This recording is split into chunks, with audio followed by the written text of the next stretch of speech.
वज़ीर आला बलूचिस्तान सरफराज बुगटी ने कहा है कि दहशतगर्दों ने बुज़दिल दरिंदे होने का सबूत दिया है। इस बहीमाना इकदाम का जवाब सख्त तरीन होगा।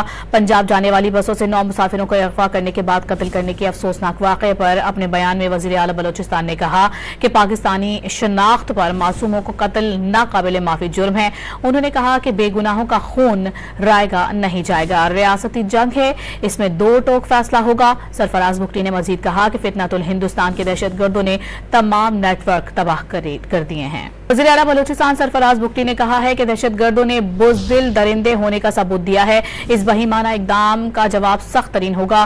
पंजाब जाने वाली बसों से 9 मुसाफिरों को अगवा करने के बाद कत्ल करने के अफसोसनाक वाक़े पर अपने बयान में वज़ीर आला बलूचिस्तान ने कहा कि पाकिस्तानी शनाख्त पर मासूमों को कत्ल नाकाबिल माफी जुर्म है।